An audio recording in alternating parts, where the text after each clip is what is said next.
আমরা যদি কেউ ফাজলামি করে কাউকে কবুল বলি তাহলে কি বিয়ে হয়ে যাবে? স্কুল কলেজে ছেলেফেলেরা অনেক সময় দুষ্টম করে কাজ করেন। দেখুন, ফালাতুন জিদ্দুহুন্না জিদ্দুন ওয়া হাজলুহুন্না জিদ্দুন, নবী সাল্লাল্লাহু আলাইহি ওয়াসাল্লাম বলেছেন তিনটা কাজ হাসতে হাসতে করলে যা হবে সিরিয়াসলি করলেও তা হবে। এর ভিতরে একটা হলো বিয়ে। যদি দুইজন সাক্ষীর উপস্থিতিতে, অ্যাডাল্ট দুজন সাক্ষীর উপস্থিতিতে এই কাম করে থাকেন, উভয়ে হাসাহাসি করেছেন, আর নিজেরা শিশু না হন, আপনারাও অ্যাডাল্ট হন, তাহলে হানাফি মাযহাবের মাসআলা অনুযায়ী বিয়ে হয়ে যাবে। বলবেন হুজুর মোহরটা ঠিক করি নাই, মোহর অটোমেটিক সেট হয়ে যাবে, কিন্তু বিয়ে হয়ে যাবে। খুব জটিল।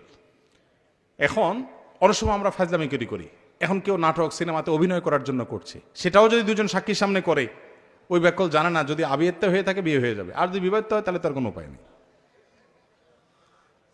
তো শরীয়তের এই মাসালাগুলো নিয়ে তামাশা করা যাবে না, এগুলো সিরিয়াস ইস্যু।